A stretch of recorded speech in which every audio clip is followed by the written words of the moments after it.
If the world hates you, just remember that it has hated me first. If you belong to the world, then the world would love you as its own. But I chose you from this world, and you do not belong to it. That is why the world hates you. Whoever hates me, hates my Father also. They would not have been guilty of sin if I had not done among them the things that no one else has done.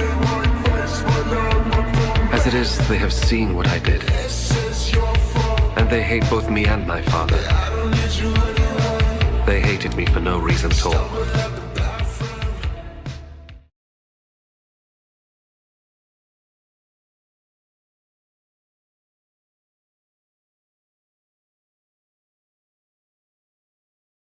Welcome back.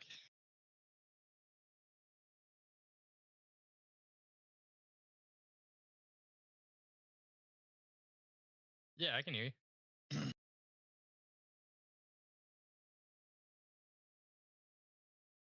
why. Okay, now it's good. Hope everybody liked that little funny temporary intro. That was Do you see it, Tyler? Yeah, no, that was good. I saw that for the first time live. So for this episode, we're not really gonna go over the news too much, but we had the big address last night, right? The big best speech since the Gettysburg Address, don't you think? Yeah. So I think we're gonna jump right in and take a look at that. Just watch it and do a live reaction. Because watching it last night, I feel like I didn't absorb it. You know, I was like, what is this? But we're going to go through it here. Here we go. If you haven't seen this, then get ready. I've been told that my browser volume is usually pretty loud, so I'm going to tone it down a little bit on here. And I'm eating a couple of noodles, so don't judge me. 11 months ago, I inherited a mess, and I'm fixing it. When I took office, inflation was the worst in 48 years. Anytime you want me to stop, too, let me know. And some would say in the history of our country, which caused prices to be higher than ever before, making life unaffordable for millions and millions of Americans. This happened during a Democrat administration, and it's when we first began hearing the word affordability. Our border was open, and because of this, our country was being invaded by an army of 25 million people, many who came from prisons and jails, mental institutions, and insane asylums. They were drug dealers, gang members, and even 11,888 murderers, more than 50% of whom killed more than one person. This is what the Biden administration allowed to happen to our country. I'm going to pause right here. Yep. I agree with this, I agree with the premise, you had that his estimate is 25 million illegal immigrants came in under Biden. But this is, I think, I guess we'll see as we go in the speech. I don't like the blame game anymore. You've been in power for a year. What are you doing? What are you actually doing for us? To a degree, I understand, right? Like you're saying, yeah, this has all happened because of him, but that doesn't help us now. I mean, he also had office 4 years prior. Yeah. So, I don't know. And it can never be allowed to happen again. We had men playing in women's sports, transgender for everybody, to be honest. Crime at record levels with law enforcement, and words such as that just absolutely forbidden. We had the worst trade deals ever made, and our country was laughed at from all over the world. But they're not laughing anymore. Over the past 11 months, we have brought more positive change to Washington than any administration in American history. There's never been anything like it, and I think most would agree.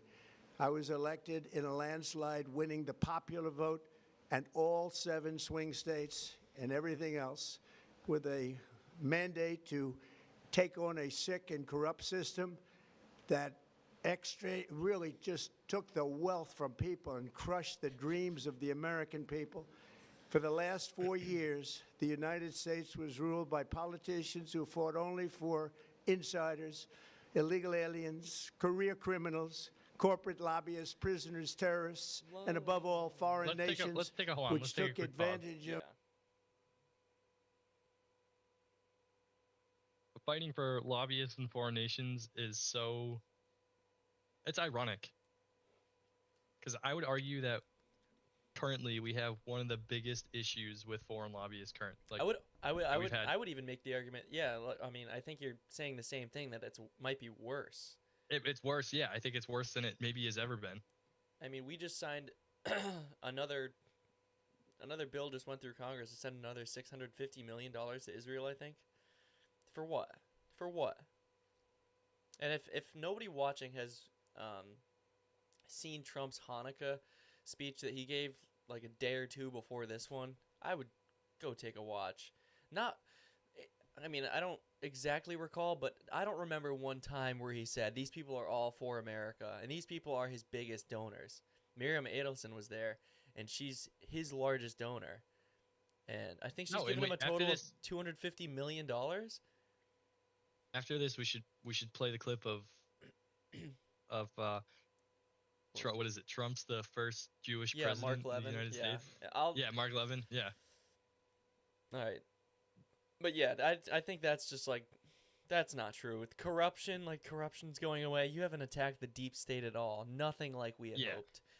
Kash Patel is doing podcasts with the wife of his chief of staff, Stephen Miller. His wife, Katie Miller, she has a podcast. Kash Patel was on there last week with his Nashville country singing girlfriend. Like, what are you doing? You know? Like, there was just a shooting at Brown, you know? Terrible. FBI agents are out there kicking the snow with their feet looking for evidence, tripping over themselves. Dan Bongino is resigning from the FBI and going back to podcasting.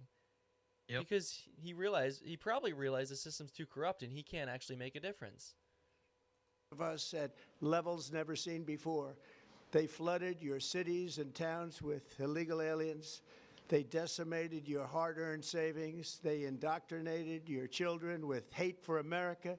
They just released a level of violent felons that we had never seen to prey on innocent. They caused war. They caused mayhem. They caused a horrible situation all over the globe. But now you have a president who fights for the law-abiding, hardworking people of our country, the ones who make this nation run, who make this nation work. And after just 1 year, we have achieved more than anyone could have imagined. Starting on day one, I took immediate action to stop the invasion of our southern border. For the past, I will say, as I have said before, that's like the best thing that's happened. Sure. It's like border crossings essentially stopped to nothing. But let's continue. Past 7 months, Yep. zero Agreed. illegal aliens have been allowed into our country, a feat which everyone said was absolutely impossible.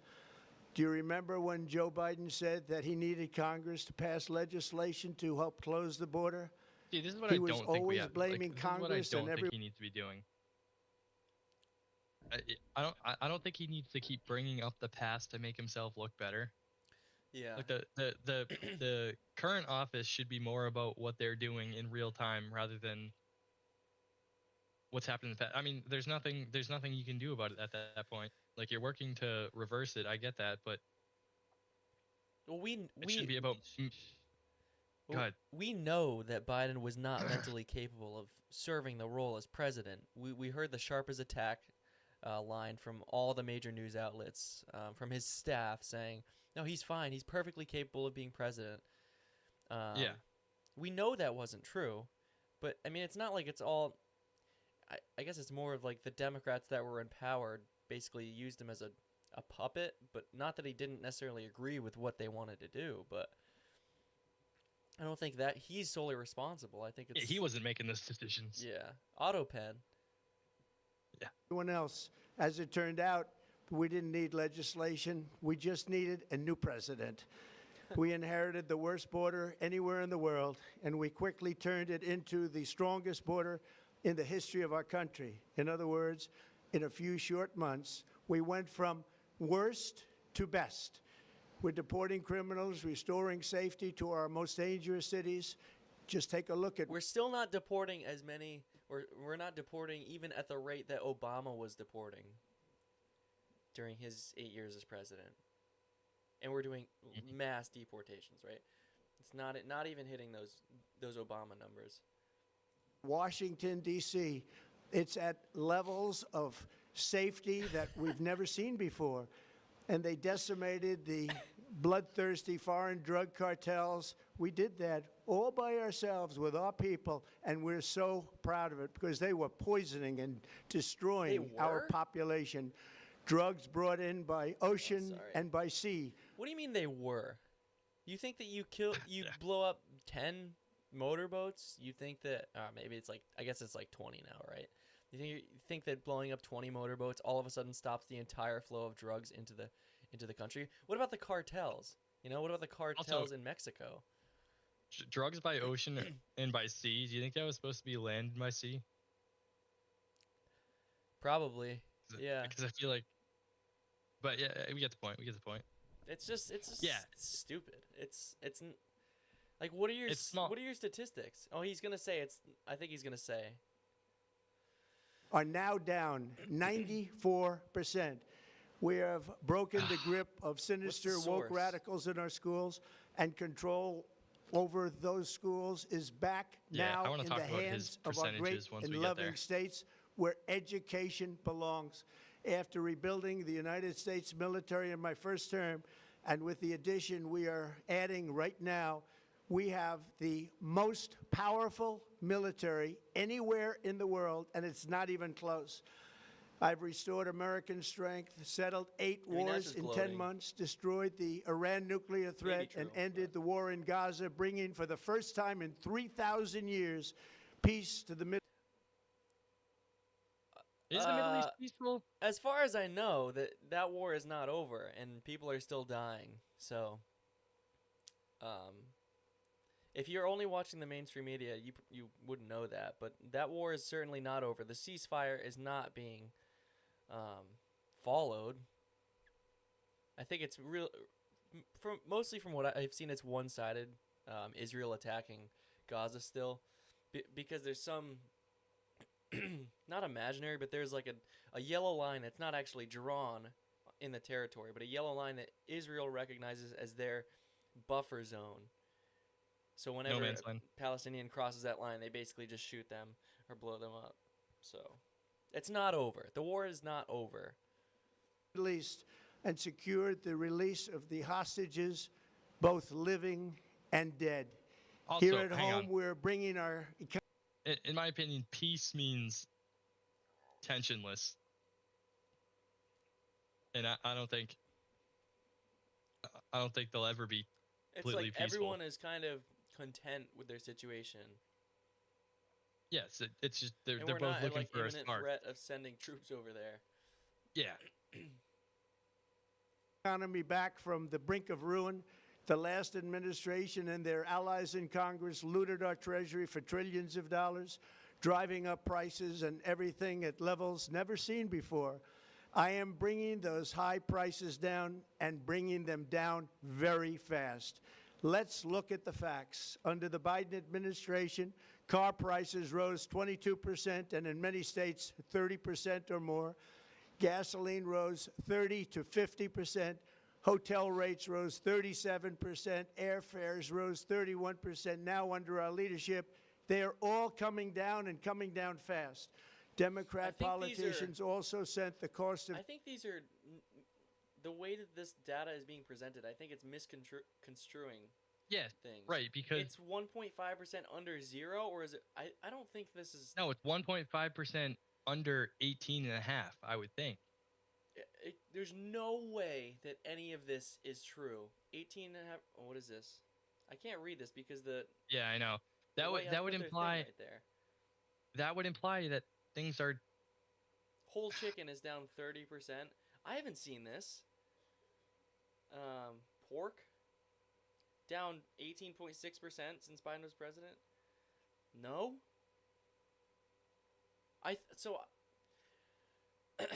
From my understanding, he's saying, I'm trying to put this into words so that people can actually understand. So I believe that this is the total increase over Biden's 4 years. And then in the red is Trump's decrease since that new baseline was set. And that new baseline after Biden was no longer president is the 0. It's not Trump didn't so reduce the price of realistically, eggs by 120%. realistically, you should have 18%, 18.5%, and then 16% next to it, or sorry, 17% next to it. Like that's what it was compared to the 4 years. Then you would have 18.5%, and then you would have 18.4%. Like that, because it's a very misleading plot. What is the baseline for these prices? I assume that he's using at the end of his first 4 years in 2020, right? That would be the 0 because the price increases under Biden are starting from his first year in 2021 to 2025 when he left office. Groceries soaring, but we are solving that too.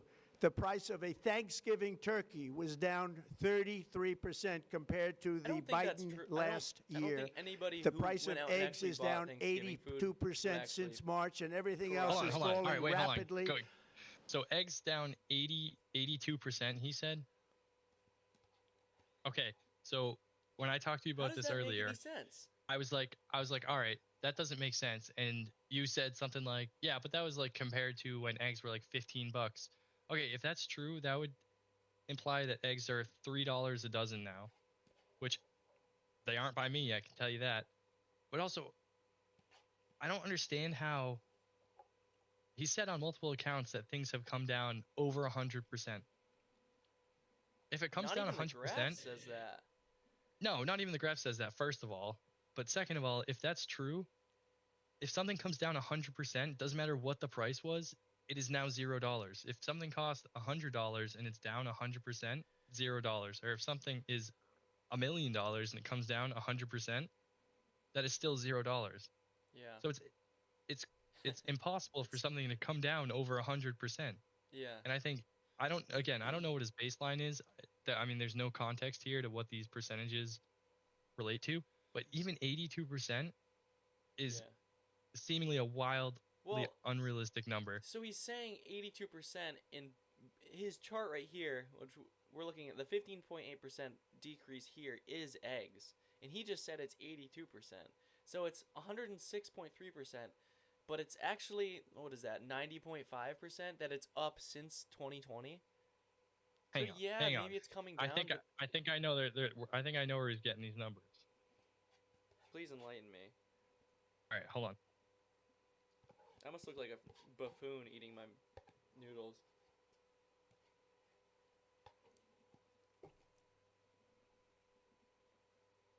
Yeah, this still doesn't make sense because I maybe he meant that it's not down 82%, it's down to 82% of what it was, but that still doesn't add up. Yeah, it still doesn't. I mean, that would make more sense, but yeah, that doesn't add up.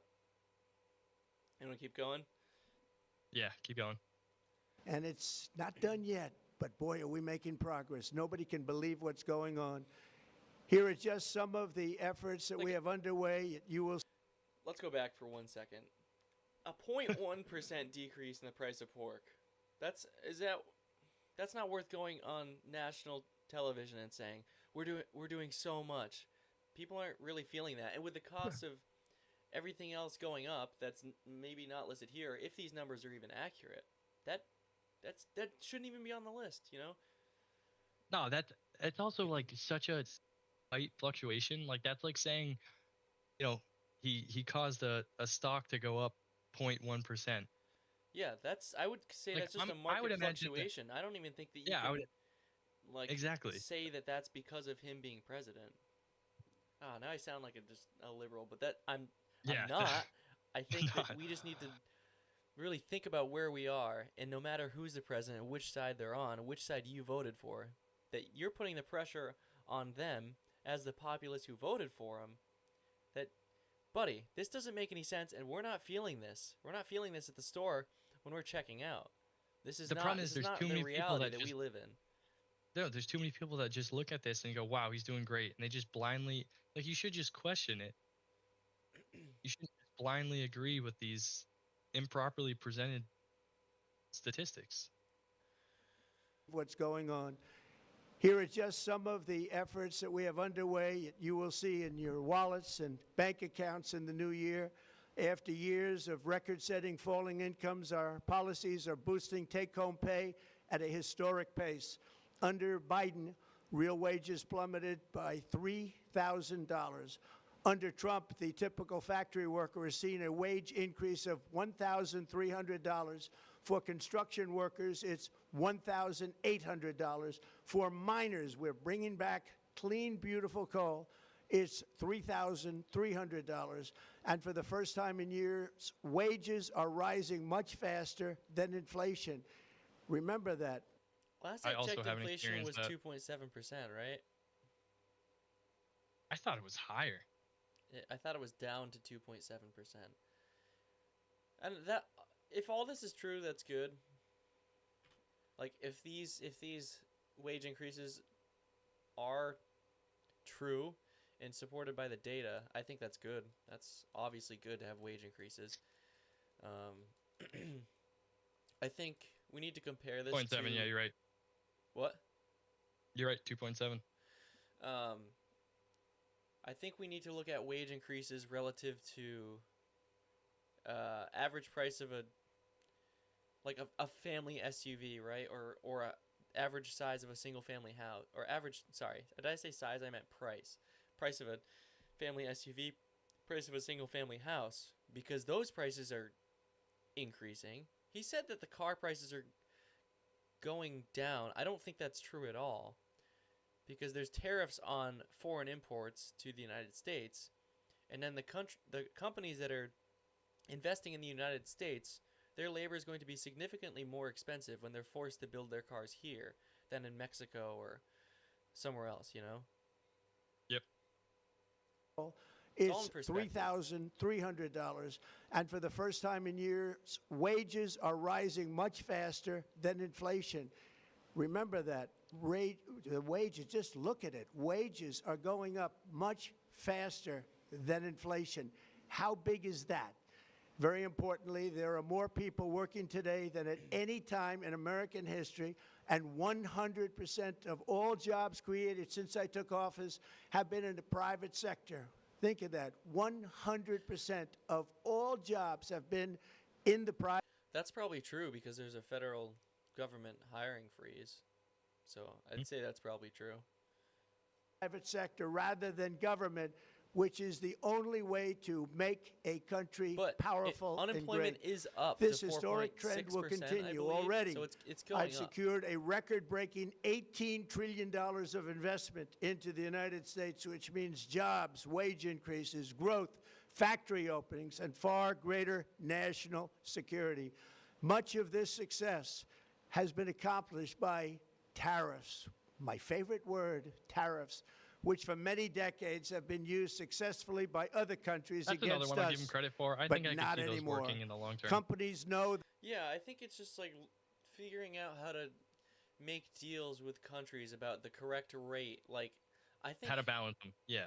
I think just like a 50% tariff is never going to work for either country, because that country just doesn't really want to sell to you, or you know, they don't want to pay the tariff, so they're going to increase the price of their goods. If you can agree on like a 5%, you know, something small, something reasonable, yeah. Yeah. That if they build in America, there are no tariffs. And that's why they're coming home to the USA in record numbers. They're building factories and plants at levels we haven't seen, AI, automobiles. We're doing what nobody thought was even possible, not even remotely possible. There has never, frankly, been anything like it. 1 year ago, our country was dead. We were absolutely dead. Our country was ready to fail, totally failed. Now, we're the hottest country anywhere in the world. And that's said by every single leader that I've spoken to over the last 5 months. That's Next year, you will also see the results of the largest tax cuts in American history that were really accomplished through our great, big, beautiful bill, perhaps the most sweeping legislation ever passed in Congress. We wrapped 12 different bills up into one beautiful bill. That includes no tax on tips, no tax on overtime, and no tax on Social Security for our great seniors. Under these cuts, many families will be saving between $11,000 and $20,000 a year, and next spring is projected to be the largest tax refund season of all time. See, I agree with less taxes. I really do. But when that bill still increases the deficit, like, either you need to offset tax cuts in some way so that the deficit doesn't explode. I don't think that the Republicans really care that much about it, or I don't think either side really cares that much about it, to be honest. But just saying tax cuts, tax cuts, tax cuts, yeah, but you're continuing to devalue the currency. Well, I think that was I think his point of the tariffs was to some extent offset that deficit caused from the big beautiful bill. Yeah, I don't think he's saying this stuff about how much money they've received from tariffs, but none of it is going towards the deficit. Well, no, because he keeps giving it away. Like there's the supposed $2,000 stimulus check that people are going to get next year. Yeah. And there's the 1776, well, which he'll get into, which we can talk about that when it comes. But one thing I wanted to say is, I don't know about you, I'm not a huge fan of, like he said, shoving 12 bills into a single bill, because with every one of those several thousand-page bills, whatever it may be, do you know how many other tiny things that are just being slid in there? And there's only a limited amount of time to review the bills.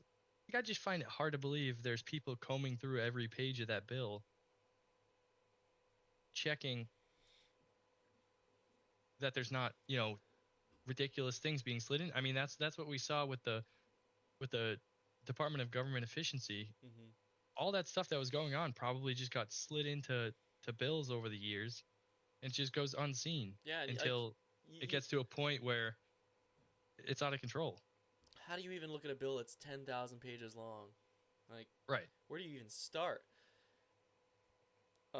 But that's like one of the things that I really didn't like was the big beautiful bill. Just like the amount that it increased the deficit, or at least the planned increase to the deficit. If there was no real plan to offset it, it's like tariffs.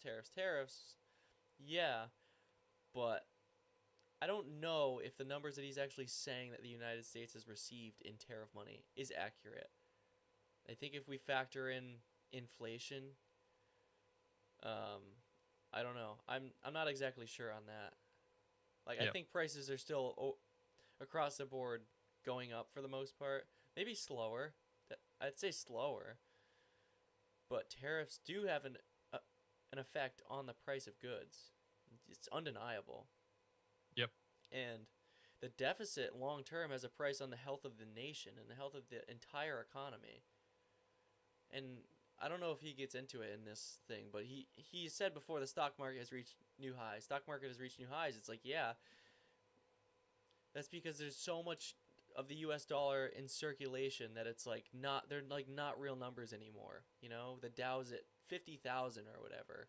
I don't even know what it's at, to be honest with you, but it's just like, yeah, but that money is not worth what it was 10 years ago. It's like the value of the actual money, what you can buy with it at the amount that it is not the same amount of value that it was 10 years ago with far less of that same currency. I don't know. That's not really making sense the way that I'm explaining it, but it's just that the value of $1 is decreasing. And you could say that the stock market is going up, but it's like if the dollar is decreasing in value and the stock market is climbing to all-time highs every week, it's not really indicative. And there are so many signs in our economy that it is not healthy and that we are on pace for a recession. So the stock market is not an accurate depiction of the health of the economy overall. Yep.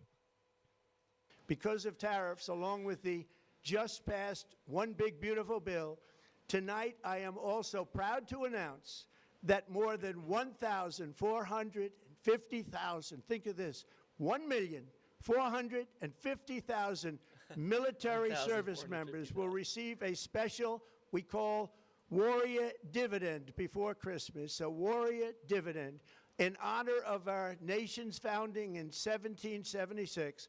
We are sending every soldier $1,776. Think of that. And the checks are already on the way. Nobody understood that one until about 30 minutes ago. We made All a right, lot pause this more really money. quick. I absolutely support this from the morality standpoint. I don't know how to put this. You But it's understand the also- sentiment. Yeah, yes, that's what I understand the sentiment, and I think that's awesome, and I think our military deserves it. But on the other hand, it's like, maybe call me insensitive, but it's not life-changing money. It's awesome. Like, we would all love to have $1,776, but the amount, like, I feel like that I can't help but to believe that could have gone to something that could have benefited those people and everyone more. You know what I mean? Yeah. Yeah. I mean, yeah, around this time of year, like we just went through the government shutdown. Service members weren't being paid for a good bit of time. I'm sure that money helps, right? But it's really just like they're throwing money at you, trying to make you happy, trying to get that support, you know. And I don't think it's. I think I do agree with you. The sentiment is good. Like it's $2.5 billion. yeah, like it's compared to the overall spending of the government, it's nothing really. But it just kind of shows that I don't know. They're just willing to throw money at you instead of trying to dig in and solve the problems that everybody is experiencing. Yeah.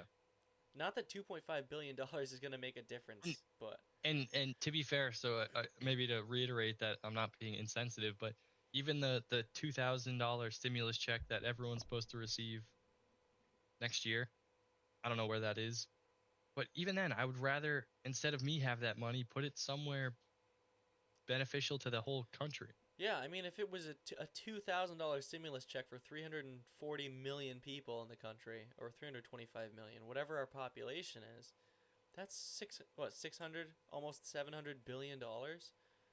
Yeah. I think you could do better with that than just to give it to me for temporary relief.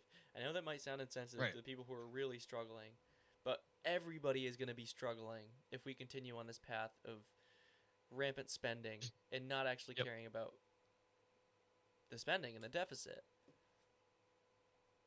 Money than anybody thought because of tariffs, and the bill helped us along.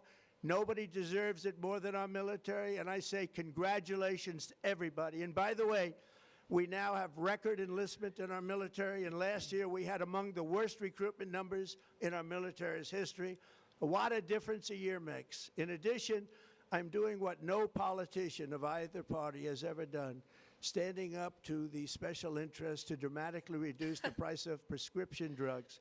I negotiated directly with the drug companies and foreign nations, which were taking advantage of our country for many decades, to slash prices on drugs and pharmaceuticals by as much as 400, 500, and even 600%. In other words, your drug costs will be plummeting downward, and I used the threat of tariffs to get foreign countries who would never have done it to pay the cost of this giant dollar reduction. They stopped ripping us off, and it began as of 4 days ago.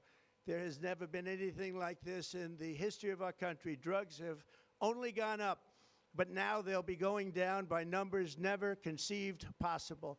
It's called most favored nation, and no president has ever had the courage or ability to get this done until now. The first of these unprecedented price reductions will be available starting in January through a new website, trumprx.gov. And these big price cuts will greatly So, reduce the you wanna pause cost really of quick? health care. How can you have? I'm still stuck on this. How can you have more than a 100% price reduction? I don't know. I can't think of any way that makes sense. As someone who thinks they're somewhat decent at math, let's say you have a pill that costs $100, right? a 600% decrease is a 6x decrease, right? So it's Now they're paying me $500 to take it. Paying you $500 yeah. No, I would say you and I are both pretty good at math, but I don't think it takes a genius to understand that. But I think this You- is one of the things that is getting people. Let me put it this way, right? If you go to the store and you see a product that is 100% off, as in a 100% price reduction, it's free. Yeah. I mean, maybe he's saying that they've reduced the price, like they've cut it in sixths, right? Like they've reduced the price. I don't know. It's like 1/6 of the price that it was once, but the way he's saying it does not make sense. You know? Are we stupid? Okay, but no, because if something was 1/10 of what it was, that's a 90% reduction. Exactly, but I think So if that's something what is he's trying to say, 1/6, but I think it's he just is saying it entirely wrong. That the way he's saying it makes no sense. But if you're someone who isn't going to even think about it at all, just say, "Whoa, those are huge decreases." Again, it goes back to the cost of goods that we were talking about earlier. It just doesn't make sense. Yeah. It's just like big number. It's just slop. It's just feeding you slop. And I think if there is a price reduction on drugs and the Trump RX thing does work, I think that's great. I think if they can do it without subsidizing, which is the government paying for the drugs and then you buying them from the government. So it's like you indirectly paying for them through your tax dollars and then you buying them. If it's not subsidized and you can just buy them on there and the tariffs are paying for the reduction in price, or the foreign countries have agreed to the price reduction, I think that's good. I think drug prices are way too high. I think like insulin that people need to survive is extremely overpriced. I think he did work to reduce the price of that in his first term, but I think it's since gone back up, among many other things, right? Do you think Ozempic and Manjaro and those GLP-1 analogs are going to be on Trump RX for weight loss? They shouldn't. They shouldn't be. Your tax, well, if it's subsidized, your tax dollars are going to pay for people to lose I weight. think on that front, people don't understand. Like Ozempic is a diabetic drug. Yeah. And so for people who need it for diabetes, sure. But the people who are taking it for weight loss, I don't know. Yeah, I mean, and that's as simple as like you just providing medical proof that you have something that you require it. But But here's the thing at the same time, right? Like if this is just like an open, which I don't know if it's a free market, right? Like I don't know if the government is paying the offset price of these drugs and you're just getting the lower rate and our taxes are paying for it. But if not, if it's just like an open marketplace, I honestly don't mind people being able to buy whatever on there. I think the fact that it's cheaper is good. All right. Also proceed. taking on the gigantic health insurance companies that have gotten rich on billions of dollars of money that should go directly to the people. The money Wait, should hang go on. to the people. That's you. So they can buy their... I don't know about you, but I can tell you that my health insurance went up for 2026. So I mean, I don't know where that came from. Prices have gone But- up Yeah. immensely. I mean, and that's I think that's a deeper issue of the subsidies are catching up, right? Like we have a half subsidized, half private healthcare system in the country. And the subsidies as they are now, which is really no good way to do it, right? Like the subsidies get paid to the insurance companies as it is now. The government pays the insurance companies, and that is supposed to influence the insurance companies to reduce the premiums for people who buy their insurance. But that's not how it works. Said it's bigger profit margin. Yeah, that's all it is, a bigger profit margin. And you can look at the stocks of any of the major healthcare companies. You can see I should have invested in them 15 years ago because I would probably be pretty well off right now. It's like a double-edged sword, right? Like you could, what he's saying, give the subsidies directly to the people. But then the insurance companies are going to know that you're receiving money from the government to pay for healthcare. And then they're also just going to raise their premiums. Because they're a profit-driven business. Like every business is, unless it's run by the government. And I'm not advocating for socialized healthcare. I just don't think that you can't have both, right? Like I think and it might sound insensitive, but I think that we should have I think the subsidies should all go. Yeah, Because then, that's like, a slippery the slope, insurance though. companies are relying on the United States government to pay for, basically keep them afloat. If the United States government all of a sudden stopped paying them, and then they kept their rates the same, people were forced to go without insurance, which I understand is terrible, right? Then the insurance companies are going to go under. They're not going to survive, and we're going to have to completely recreate the system in a better way, because insurance is a scam. You're a number in their spreadsheet of risk, basically. Yeah, I would argue that could also drive up prices further, though, to compensate for the lack of subsidy. What's the solution? I don't think there's a good solution for the problem that we have now. I don't know what it is. I'm sure somebody has a good idea, but I don't. Yeah. I just know that we've gotten far off the path where the government is subsidizing hospitals so much, and doctors and insurance companies. Like, if the government stopped funding them, I remember one of the arguments I saw in reading articles about the subsidies expiring that were put in place in 2021. That's the reason for the shutdown. They were meant to expire in 2025. I was reading that hospitals were saying that they were going to lose billions of dollars. I'm like, if you're relying on the government to, pay for your business, basically, why is my operation not free? Why am I paying you also? Not even why is it not free? Why is it so expensive? Yeah. Like, why is it ridiculously expensive? Yeah. Own health insurance, which will give far better benefits at much lower costs. It will be far better health insurance. The current Unaffordable Care Act was created to make insurance companies rich. It was bad health care at much too high a cost. And you see that now in the steep increase in premiums being demanded by the Democrats, and they are demanding those increases, and it's their fault. It is not the Republicans' fault. It's the Democrats' fault. It's the Unaffordable Care Act, and everybody knew it. I think Republicans have to take some of the blame here in not being able to come up with a solution to counteract the Affordable Care Act, because they hold the majority in the House and the Senate right now, and they can't come together and figure out a plan for health care. Also, I just hate the blame game. Yeah, it's I don't know, it's kind of just painful to listen to. It's like, yeah, but like, how are you gonna fix it? You blaming the Democrats does not make premiums Doesn't help. lower. Yeah. Again, I want the money to go directly to the people so you can buy your own health care. You'll get much better health care at a much lower price. The only losers will be insurance companies that have gotten rich, and the Democrat Party. I will say, though, if you are getting direct subsidies from the government, you get to choose whatever company you want. So you could choose those smaller companies to buy their insurance instead of the major providers, right? So that it's going to take away customers from the major providers, but then I think those major providers are going to raise their premiums on the people who still choose to buy their insurance. So you might still see on the other net hand, increase. or they lower them to keep you. Yeah, keep you there. That's supposed to be how it is, right? Like there's a free market and there's competition. The companies are fighting over,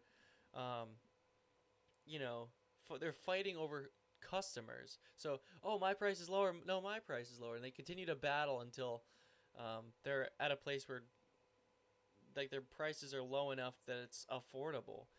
To the point where you're not choosing the cheapest, you're choosing the best value. Yes. Which is how it should be. Mm-hmm. Which is totally controlled by those same insurance companies.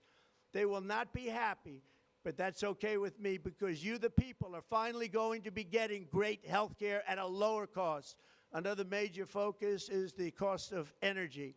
For years, the radical left Democrats exploited the green energy scam as an excuse to funnel many billions of dollars into their own massive slush funds, as their energy restrictions drastically drove up prices, and they drove them up at record levels.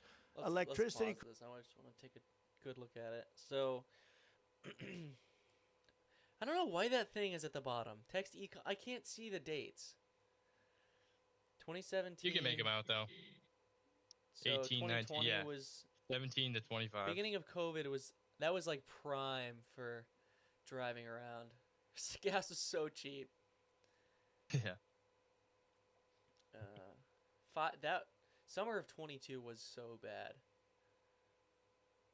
So bad. Oh yeah. I remember that, paying $5 a gallon for 87. So they're Yeah. going back. So right now, they're at the levels that it was as soon as Biden took office, basically, about those levels. I hope they continue to go down. Yeah, that'd be But nice. like, what he's showing here is not like a decrease, really. It's It's getting it's there. a I mean, possible downward trend. It's so far, right? It's a year, but yeah. in his first year last time, it actually went up, and then it was trending downward. So I mean, at least not going up. yeah, yeah. Cost surge 30 to 100% under Biden, and the Well, 30 to 100%. Okay, gas is free, everybody. No, that's not how it works. typical family lost $5,000 to $10,000 in higher energy that's costs. what Think of I that, wanna talk about. $5,000 to $10,000 you lost. On day one, I declared a national energy emergency. Gasoline is now under $2.50 a gallon in much of the country. Wait. In some states, it, by the Hold way, on, follow just that hit $2.50 line over. Follow that line over. I don't know about that. Yeah, I don't know about what that, is much of the but- country? Well, I don't think we're seeing this. I mean, we're not going to see it where we live, but we're going Yeah. to be the last ones to see it, if anything. I'm sure some states, some states in the South, I know even last year they had, or early this year, they had prices in the mid-twos. But I don't, 250, below 250 for the entire country, I don't think even this graph shows that. a gallon in much of the country. In some states, it, by the way, just hit $1.99 Where, a gallon. Texas? And within the next Right 12 off the months, oil we will have refinery? opened 1,600 new electrical generating plants, a record, and it's a record that won't be beaten by Wait, I want to see what he says here. and within the next 12 months, we will have opened 1,000 people Okay, beaten so he's saying that these are all the ones that he's going to open. by practically, I would says say by planned here. anybody, or certainly not very soon. Prices on electricity and everything else will fall dramatically. The Democrat inflation disaster, again, the worst in the history of our country, also robbed millions of Americans of home ownership and indeed the American dream. The yearly cost of a typical new mortgage increased by $15,000 under Democrat rule. In 11 months, we've already gotten that annual cost down by $3,000. I don't believe this for a second. I don't believe That, this for and a again, second. it's another misleading. It shouldn't say negative 2961. It should say the cost net. or 11. Yeah, 11, whatever it is. That's just, I don't like that. It's like it. I hate to say it, but it's boomer slop. You know, it's trying No, to it's just catch propaganda, people. is what it Yeah, is. It is propaganda. It's not accurate. It's not an accurate representation. Like, this graph might be factually correct if you're saying that the baseline is as soon as you took office. But I don't believe that on average mortgages are I mean, this is $3,000 also less getting. a year. This is kind of getting nitpicky here too, but you're really showing two different things on the same plot. Mhm. Like, you can't really show it like a price increase and a price decrease on the same plot. Like, technically, if that negative 2961, it should also be like the Trump price increase would be negative. I don't know. Yeah, These no, that these makes plots sense. just don't make sense. These plots just don't make sense. And it's coming down a lot lower. Wait till you see, the numbers are going to be shocking. And I'll soon announce our next chairman of the Federal Reserve, someone who believes in lower interest rates by a lot and mortgage payments Maybe will be that's what coming he's down mentioning. even. It's like they're trying to cut interest rates with. Yeah, that will Yeah.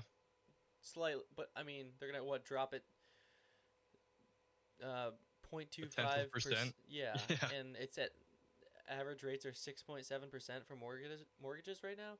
So 0.25%. That's still not making homes affordable. For the early $3,000 a year is a lot for people who are struggling. They don't.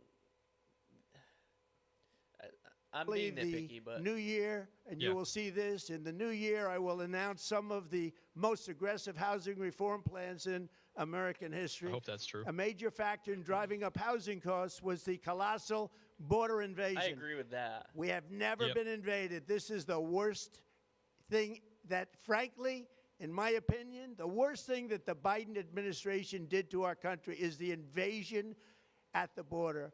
The last administration and their allies in Congress brought in millions and millions of migrants and gave them taxpayer-funded housing while your rent and housing costs skyrocketed. Yep. Over 60% of growth in the rental market came from foreign migrants.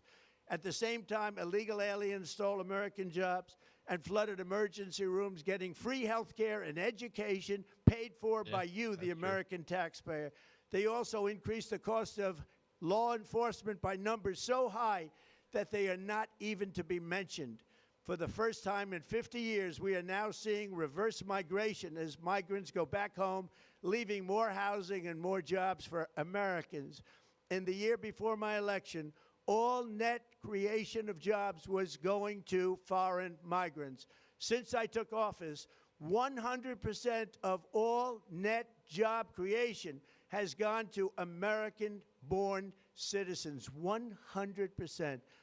In the end, government either serves the productive, patriotic, hardworking American citizen, or it serves those who break the laws, cheat the system, and seek power and profit at the expense of our nation.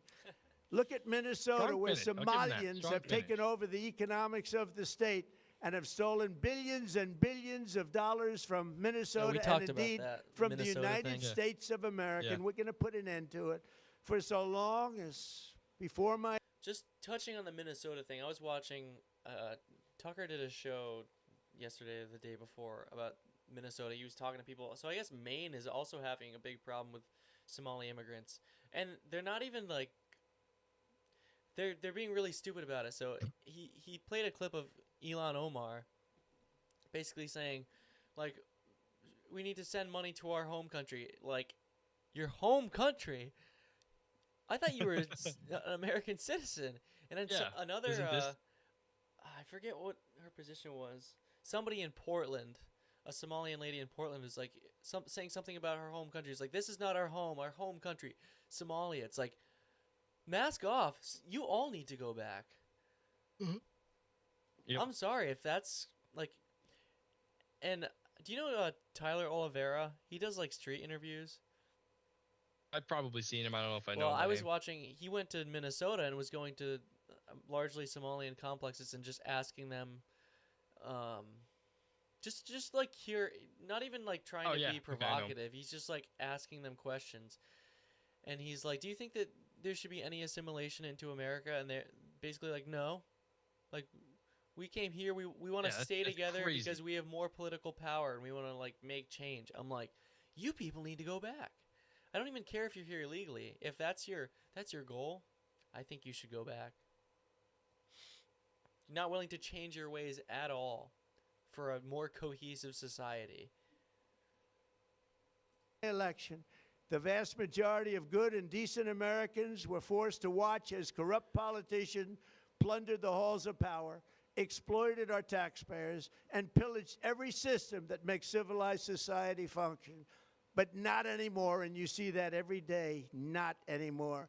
We're putting America first, and we are making America great again. Very simple. We are making America great again. Tonight, after 11 months, our border is secure. Inflation is stopped. Wages are up. Prices are down. Our nation is strong. America is respected. And our country is back, stronger than ever before. We're poised for an economic boom, the likes of which the world has never seen. Soon we will host the World Cup and the Olympics, both of which I got. But most importantly, we will celebrate the 250th anniversary of the Declaration of Independence. There could be no more fitting tribute to this epic milestone than to complete the comeback of America that began just 1 year ago. When the world looks at us next year, let them see a nation that is loyal to its citizens, faithful to its workers, confident to its identity, certain to its destiny, and the envy of the entire globe. We are respected again like we have never been respected before. To each and every one of you, have a Merry Christmas and a Happy New Year. God bless you all. Well, I mean, strong finish. I'll give him that. yeah, definitely a strong finish. I think, like, talking about he didn't really go that much into the Somalian thing, but yeah, there's estimates like $6 to $8 billion of fraud in Minnesota that largely Somalians are funneling out of the country. I want to look up. You want to look up that? Yeah. Yeah, pull up that quick clip. Trump Hanukkah speech. I think she's a beautiful. Hold on. We don't have to. I mean, we don't have to listen to the whole thing, but I I want to just see want the. to find out where Mark Levin comes up. Yep.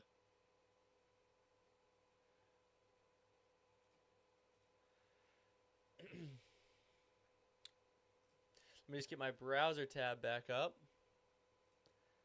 So, context here. There was a Hanukkah celebration at the White House, and so Trump had a bunch of Jewish well-known people there to celebrate the beginning of Hanukkah. So, some donors, some talk show hosts, friends, blah, blah, blah.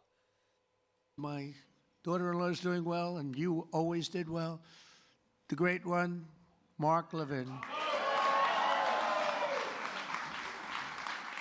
And much more importantly, his much more brilliant wife. Where are you? There you are. Would you come on up here, both of you? Get up here. Get up here. Look, every Saturday, every Sunday, I'm forced to watch television to listen to this guy talk about how frickin' great I am. Because he does like Trump. There's no question about it. Come on up here, Mark. Get up here. I must say, though, before we go into what we're going to talk about, if he's watching Mark Levin every single Saturday or whenever he's watching him, and that is influencing his political decisions at all, then that just shows that we're screwed. Mark Levin is on there every day saying, we need to bomb this country, we need to bomb this country, we need to bomb this country. Venezuela needs to go. Iran needs to go. Iran is a threat to the United States. Mark Levin loves war. It's as simple as that. He's a neocon. He's Israel first, not America first. All he does all day is go on Twitter and call people Nazis who are just questioning United States support for Israel. Yep. I don't think he's a good person. I don't think he's knowledgeable. I think he's just neocon boomer, like old-time Warmonger. talking points. Come on up. What a beautiful couple. Did you get lucky? If you weren't a genius, you wouldn't have a wife like this. Genius. Mark, say a couple of words. Come in, darling.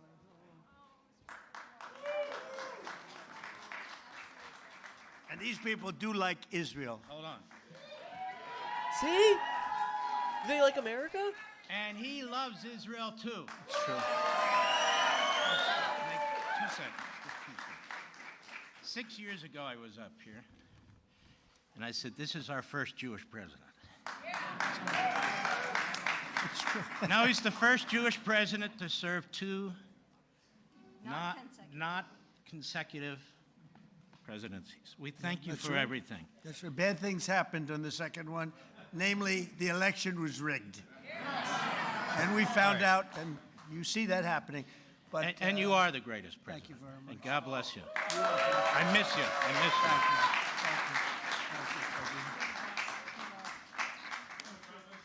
you. Take care of that guy. Take care of that guy. No, he's so great. Thank you, Mark, for both being here. I don't know if you want to continue Both, watching this, but No. I just want to talk about it really quick. So, Trump is Christian, right? he's never made a declaration of his faith. No. He has said in the past that he's gone to like Catholic churches and gone to bishops and been to churches, whatever. He talks about God sometimes in his speeches. He just did. He said, "God bless the United States" or "God bless the people." Yeah, but Jewish people still believe in God. Yeah. And he didn't like when Mark Levin said that, he didn't say, "Oh, no, I'm Christian," because Yeah. He said that's right. yeah. And just like this guy likes Israel. I don't care. If Yeah. all of you think that Israel is a bigger priority than America, you can get out too. I don't care. We got to think about the priorities here. I'm not saying that your country doesn't matter at all. I'm saying that my country, in the country that you're living in and citizens of, some of them might be dual citizens. I don't know. It has nothing to do with the people of Israel. It has to do with the government. Just no foreign loyalty. Like, is it that hard? Or it's just like it's not even. I mean, it's not even no foreign loyalty. It's just that you should have priorities. You should have priority. Your priority set as the United States. Oh, It's just- I want to watch a clip of Miriam Adelson. Yeah, go ahead. This is when he talked about like the third term. And we always have to remember that he was. Greatest president. Congratulations. That's right. She was on the campaign, and she was so effective and great. And we always have to remember the ones that have been great in good times and bad. That's why Mark and the people I introduce, because I don't introduce them when they're just sort of good. When they're good, everyone's good the day after I won the election. That's because no matter what Trump does, well, he's been a very pro-Israel president. But if he does anything that's not, Mark Levin will completely flame him. And Mark Levin has been kissing the feet of Trump since he was elected because of what he's done for Israel. And that is why Trump likes Levin so much, is because no matter everything he's doing, every time he, establishing peace, quote-unquote peace in the Middle East, going to war with Venezuela, Mark Levin's in favor of that. World. Sir, I just want to tell you, you're the greatest person I've ever seen. Thank you, sir. I'd love to have dinner sometime. Where have you been for the last 2 years? We have a lot of those people, mostly those. Jason, how are you, Jason? Jason Greenblatt. Do you know Jason Greenblatt? He worked for me for years. He's a great million. She was number one. Incredible, always, from day one. But I think it's okay if we ask Miriam Adelson. Do you want to come up here? Come up here, Miriam. Miriam gave my campaign, indirectly and directly, $250 million. She was number one. What is there? When somebody can give you $250 when is there ever a reason to give a presidential candidate that much money unless you want them to do your bidding? Yeah. That is so much money. That's just not something to brag about. I think that's something I don't that think you it's something keep to brag under about as wrap. a president. I don't think that's something to brag about as a donor. You gave $250 million to one person. I think that we should give her the opportunity to say hello. And Miriam, make it quick, because $250 million is not what it used to be. Okay? Hello, darling. Come on. God, she looks like a witch. Incredible woman with a great husband, a man that loved Israel. What about love the United States? So Miriam and her husband, since passed away, are and were American citizens. So they love Israel. What about the United States? And her husband would call Trump at all hours of the day and come to his office and have hour-long meetings with him all the time. Presumably about Israel, not about the United States. They influenced him to move the embassy to Jerusalem. Well, Mr. President, when you were in the Israeli parliament and you gave a speech and you saw me from far away, You call, and at that time I came with a scooter to the parliament That's just to hear you. I wanted to hear you alive. And then you say, Miriam Adelson, and I stood for a second, but it was so painful, so I sat. Then you screamed, Miriam, stand up! And I wish you would have known, but I stood up and heard all your compliment, and thank you very much. I saw you back there standing. Yeah, you saw me. She stood Thank up you. bravely. And now I met Alan Dershowitz, and he said the legal thing about 4 more years, and I say, Alan, I agree with you, so we can do it. Think about it. and Alan's I here would be- someplace. Where's Alan? Alan is here, or he had a flight? Alan is here? Think about it. Thank you. Maybe I will be the first one who told you, or second. Alan Dershowitz, he was a lawyer for Epstein.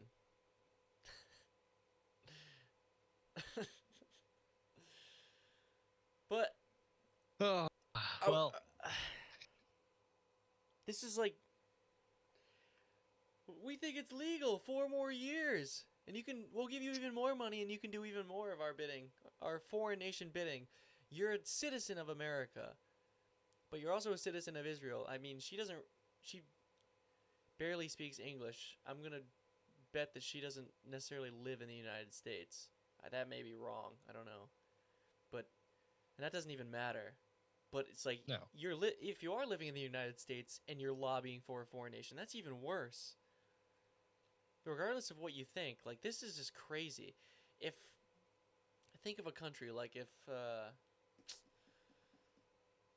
don't know, Germany, for example, or Poland or France were having some French celebration, and they were saying, yeah, France first, blah, blah, blah, all this nonsense. You'd be like, no, we don't care. We have so many Yeah. people on the right that will not give it up. They will like die for Israel. It makes no sense to me.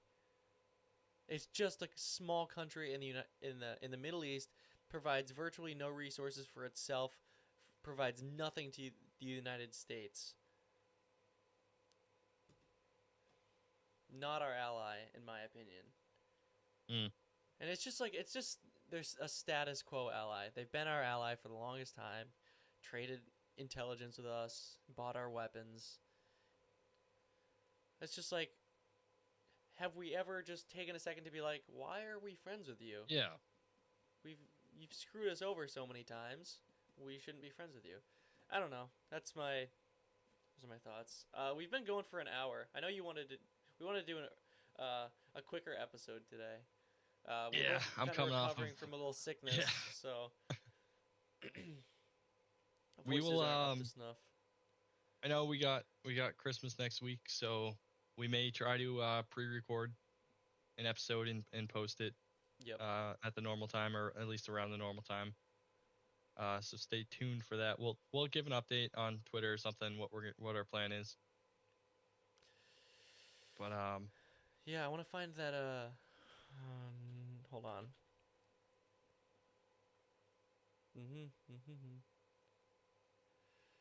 and then over the next couple weeks, it's gonna be, I don't know, we'll have to figure that as well. So I have to travel. Yeah, have fun with that.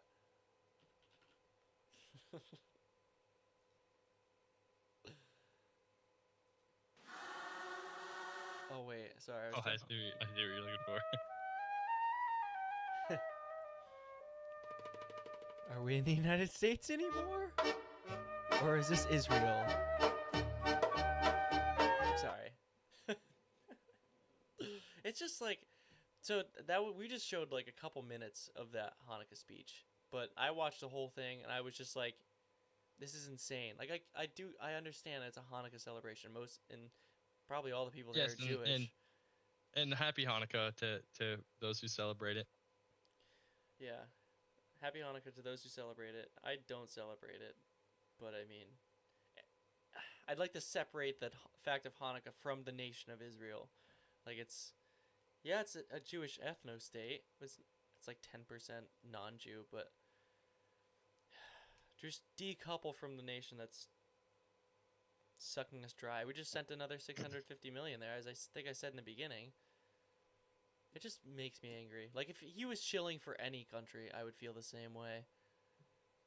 A country that doesn't typically support what we think of as, like, conservative values. If, like, Trump's a conservative president, Israel doesn't exactly portray those. It's like, oh, the Western stronghold of the Middle East. It's like, is it really, though? I don't really think it is. I don't know. Anyway, we can end there. All right. Yeah, we'll wrap up. Thank you all for tuning in. We finally hit double-digit episodes. We're episode 10 here. It took us a while. It did take us a while. But yeah, thank you all for listening and stay tuned. Check out our Twitter and for updates on what our plan is over the next couple weeks. And anything you want to say? I think I want to put on that intro I did again. All right, peace out, everybody. All right.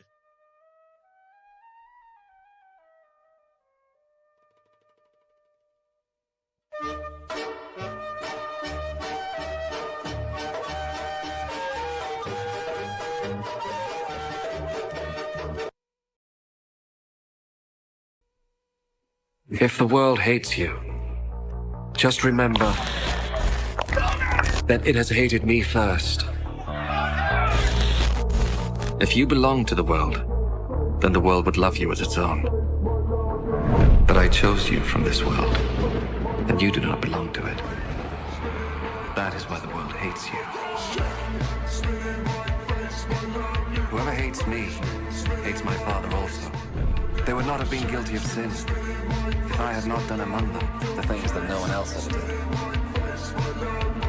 As it is, they have seen what I did, and they hate both me and my Father. They hated me for no reason at all.